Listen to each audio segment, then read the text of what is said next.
எதிர்வரும் சட்டப்பேரவை தேர்தலில் திமுகவின் வெற்றி உறுதி செய்யப்பட்ட ஒன்று என்று முதலமைச்சர் மு.க.ஸ்டாலின் உறுதிபட தெரிவித்துள்ளார். சென்னை ஒய்எம்சிஏ அரங்கில் திமுக தொழில்நுட்ப அணி நிர்வாகிகள் சந்திப்பில் முதலமைச்சர் மு.க.ஸ்டாலின் பங்கேற்று பேசினார். லோடிங் 2.0 என்ற பெயரில் நடைபெற்ற சந்திப்பில் உரையாற்றிய அவர், ஐடி விங்கில் உள்ளவர்களின் பணி ஆன்லைனில் ஹேஷ்டேகை ட்ரெண்ட் செய்வதல்ல என்றும், மாறாக அஜெண்டாவை செட் செய்வதே பிரதான வேலை என்றும் தெரிவித்தார். நம்மை களங்கப்படுத்தி தமிழ்நாட்டுக்குள் நுழைந்துவிடலாம் என்று நினைக்கும் எதிரிகள் அதற்கு ஆயுதமாக அவதூறை பயன்படுத்துகின்றனர் என்றும், அந்த அவதூறை தடுக்க தடுப்பாட்டம் போதாது என்றார். நவீன தமிழ்நாட்டோட வளர்ச்சி வரலாற்றை எழுதுறதே நாம தான். அப்படிப்பட்ட நம்மை களங்கப்படுத்தி தமிழ்நாட்டுக்குள்ள நுழைஞ்சிடலாம், தமிழ்நாட்டை சிதைச்சிடலாம்னு நம்ம எதிரிகள் நினைக்கிறாங்க. அதுக்கு அவங்க பயன்படுத்துகிற ஆயுதம்தான் அவதூறுகள்.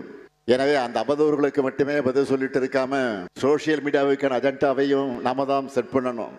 டிஃபென்ஸ் மட்டுமே ஆடிட்டு இருக்கக்கூடாது, அப்பப்போ அட்டாக்கிங் மோடுக்கும் போகணும்.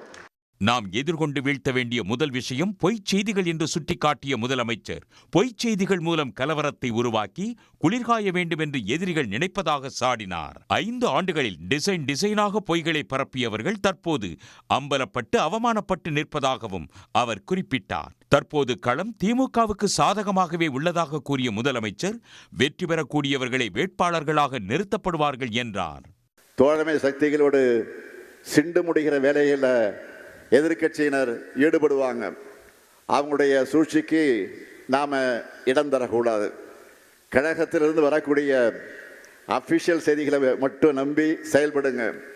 இஷ்டத்துக்கு பரப்பக்கூடிய பொருளைகளுக்கெல்லாம் முக்கியத்துவம் கொடுக்காதீங்க. களம் நமக்கு சாதகமாக இருக்கு. வெற்றி பெறக்கூடியவர்கள் தான் வேட்பாளர்களாக அறிவிக்கப்படுவாங்க. களத்திலையும்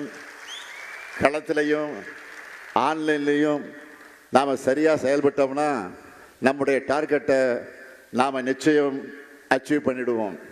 அதுக்கு அடித்தளமாக தான் இன்னைக்கு ஆடுகளம் செயலியை லான்ச் பண்ணியிருக்கோம். பிற கட்சிகளைப் போன்று ஊடக சொகுசு திமுகவுக்கு இல்லை என்று கூறிய முதலமைச்சர், அவர்களுக்கு வந்தால் ரத்தம், நமக்கு வந்தால் தக்காளி சட்னி என்பது போலத்தான் செய்தி சேனல்களும் தேர்தல் ஆணையமும் நடந்து கொள்கின்றன என்றார். தேர்தலை முன்னிட்டு திமுக சார்பில் ஆடுகளம் என்ற செயலியை முதலமைச்சர் மு.க.ஸ்டாலின் அறிமுகப்படுத்தினார். உடனுக்குடன் செய்திகளை தெரிந்து கொள்ள சன் நியூஸ் பெல் ஐகானை கிளிக் பண்ணுங்க.